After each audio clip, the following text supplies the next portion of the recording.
Welcome to the Vessel Online.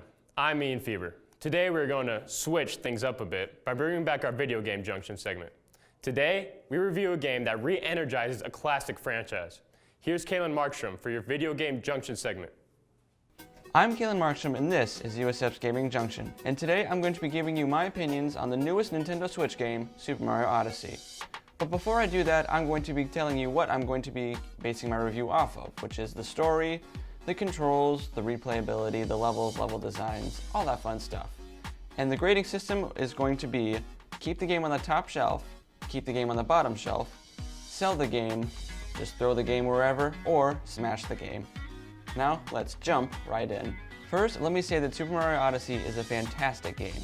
It takes inspiration from Super Mario 64 and Sunshine, but still keeps it fresh with its own twists. Let's talk about the story now. It's just the usual Mario story. Bowser kidnaps Peach and Mario rescues Peach. Bing bang boom, instant hit. However, this game gives the reason why Bowser kidnaps Peach. It's been rumored for years that Bowser wants to marry Peach, and this game pretty much outright confirms it. The story has you going through all the worlds and chasing Bowser while he's stealing all of your typical wedding equipment, like a wedding dress, a cake, and your bouquet of flowers, and all the other stuff that you have at a wedding. I will say that this is easily Mario Odyssey's weakest point. The best part about the story is actually the final boss. It's probably the coolest final boss in Mario history. It's definitely an instant classic. Most Mario games get praised for the levels, and Mario Odyssey delivers that in spades.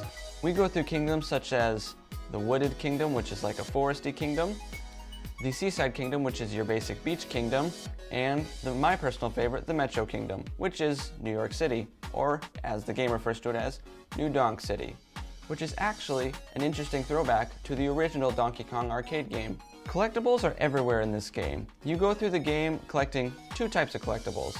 The Power Moons, which are your Power Stars / Shine Sprites from previous games, and the Purple Coins. The purple coins you collect throughout the levels help you buy different costumes that are level specific.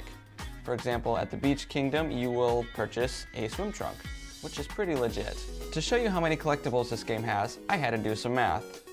Each previous game had about 120 Power Stars / Sprites, with Mario Galaxy 2 having 242. Mario Odyssey has at least 1,000. Nobody has 100% of the game, so that's just an estimate. I've seen screen caps having 1,000, like 1,020 stars. It's a pretty big number, almost probably double that of what the previous games have combined. Now, I've been leaving out a very key detail of Mario Odyssey, Cappy, which is the sentient hat that lives on Mario's head. He gives Mario a huge range of moves and jumps, and he even lets you jump off as a platform in case you fall as a failsafe. Even if you fall though, it's not like it's a huge thing. The lives have been completely gotten rid of, and every time you die, you just lose 10 coins. And it's not like coins are the super rare thing to find, coins are everywhere. So if you die, no big deal, it's very forgiving. Mario Odyssey is a breath of fresh air. It's clear that it brings back the openness of Sunshine and Mario 64, and it moves the series forward in the right direction.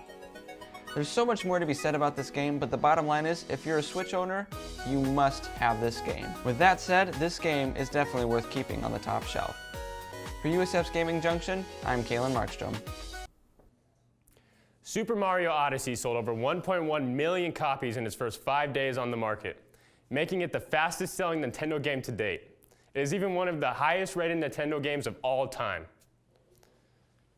On the same subject of Nintendo Switch games, video game publishing company Ubisoft, which best known for Assassin's Creed, Rayman, Rabbids, and Just Dance franchise, just announced that they are committing to releasing more games on the Nintendo Switch beginning next year. This announcement comes after their game sales from last quarter saw a 19% pour-in through Nintendo Switch game sales. Currently, you can get Ubisoft's Mario, Rabbids, Kingdom Battle, Rayman Legends, and Just Dance 2017 on the Nintendo Switch. That is all we have time for today. Come back tomorrow for another news update. I'm Ian Fever for the Vessel Online. Thanks for joining us.